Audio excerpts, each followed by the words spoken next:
because people have been chucking them around. So this one is thrown in there. Take that, damn mist. Meanwhile, chickens are wondering, what do you reckon happens to our eggs? And this other chicken clearly isn't concerned with that. She's got a great deal worked out with humankind. She's relaxing with apple pie and a snake, and is wearing chains and a crown, so she gets a good deal on her eggs. And this is all tree chicken land. And of course, I think it gets a bit meta when it's actually drawn as a book within a book now. We see all these other books which are just nearby, and it's actually just on its own pages. And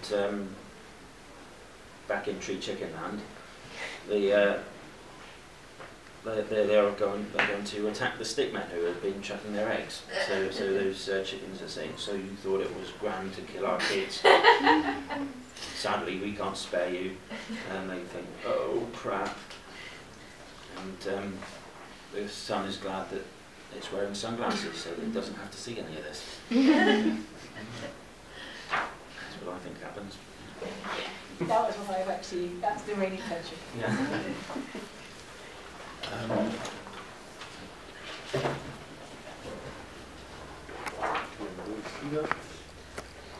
So there's a guy who's obviously had a few too many, sitting in a bar, and he says shouldn't stay after the shop closes, feckin' hell.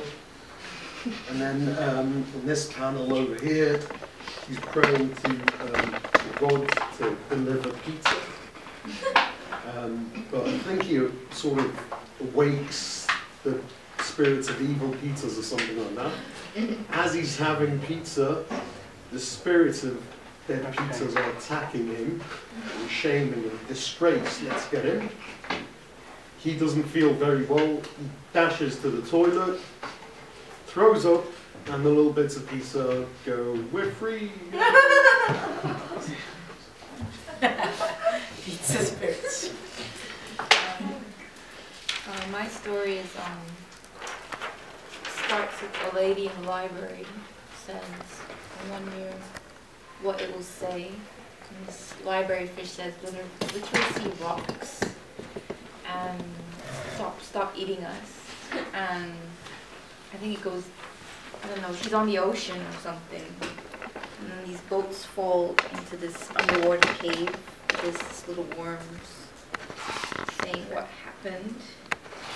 And now that, I guess now there's an opening in the floor, there's like some fish are like, it's our chance to go, escape or something. So this big fish says, "Summon the eel-eating water wildebeests and attack." But I guess before they can attack, someone grabs the fish and says, "Oh no, our plan is destroyed." So, that's the story.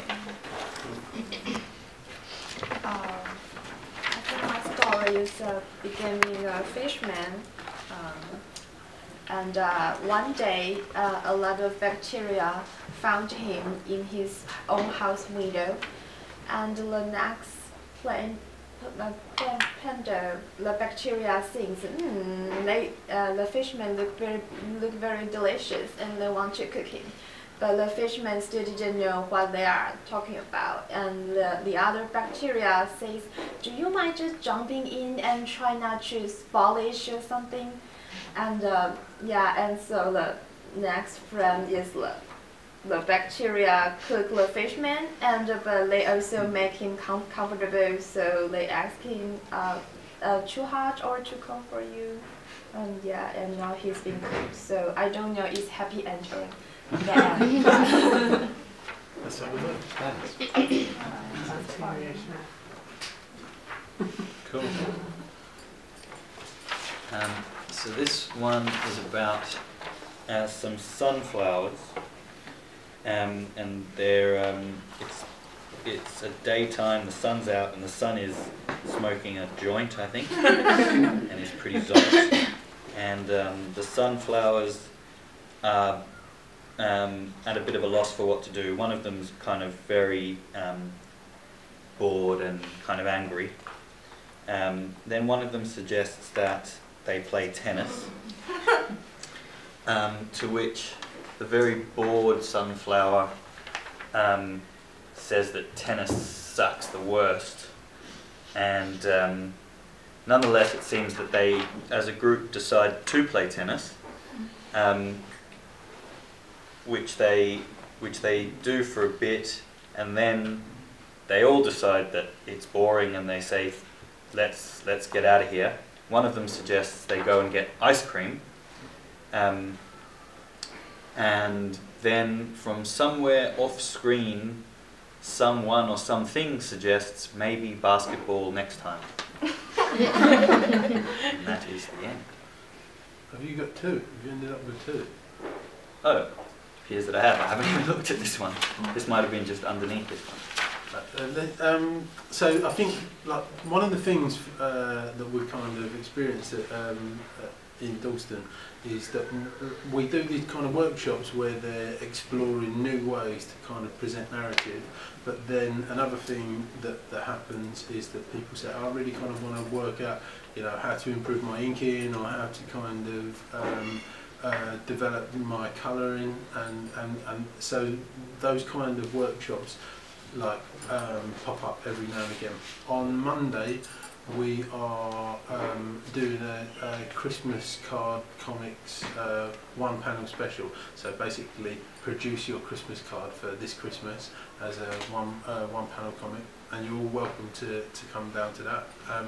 But another part of what happens is that when we produce something like this and you end up with something completely bonkers that you would never have done yourself, you wouldn't have come to that conclusion if you were just told, here's a starting point, 6-panel comic, is that you can take that away or take a photograph of it and choose to develop it further, or it acts as the kind of inspiration for a story.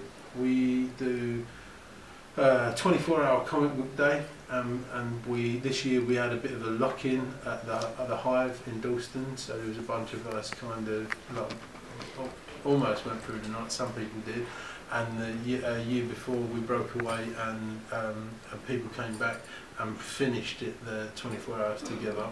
But it's this idea of just kind of exploring something that perhaps, you know, it isn't fully formed, but you've got a community around you of people who are open to share, contribute, and help you develop your story or your ideas even.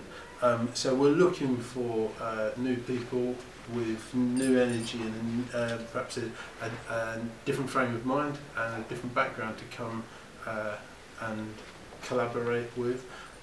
As part of that, although all of the workshops run, as I said at the beginning, as one and done, so you do something like this, we don't kind of extend this into next month's session unless people do that independently because they like what they've produced, or but what we have is a breakaway group, which is the Dalston Comic Collective, where we produce a longer form body of work. So for Small Press Day we produced an anthology where everybody made a 4-page comic sequence, and in the first quarter of next year we're producing an anthology that is set in Dalston, where all of our individual characters will cross weave through their individual stories. So we pointed out like locations of that our characters will be in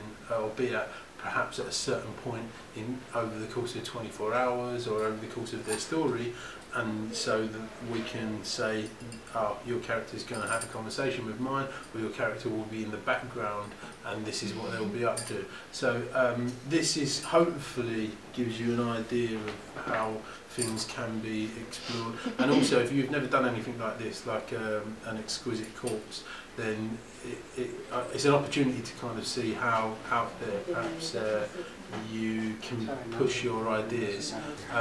But you're all welcome to come down, and hopefully you see the value in this.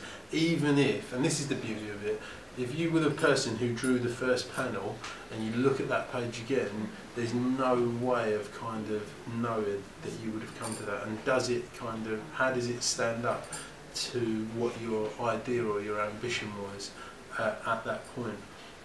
So for today, what I'd really like is if we could keep these, but if you all take photographs of either all of them or all of the ones that you contributed to, then we will publish the rest of them, all of them, on our blog. And but in the meantime, if you choose to explore, then do so. And also exchange contact details, so that if the six of you who work together feel like there was some kind of synergy, that you can carry it on in your own time. Okay. The other thing that time's not going to allow for is that sometimes when we produce something like this, it's like, okay, now we've done it, how would you revisit that? If you're confused by it, how, like the conversation might be, how would you solve the problems of the story not telling very well, and or the way that the panel layout works, or the way that speech bubbles, thought balloons and captions, how they sit on the page, and what is working for the narrative, what could be added or taken away or expanded even more to make this story kind of communicate. So we've got, like, we're still allowed to be in the library for the next half an hour, so we can have that conversation, but we're not going to have a time to really workshop it, if you like. But thank you all for coming. So. Can I say a few words? Yes. Sorry. Hi everyone, I'm Joel. I run the London Graphic Novel Network from Terry. Also did a thing which is the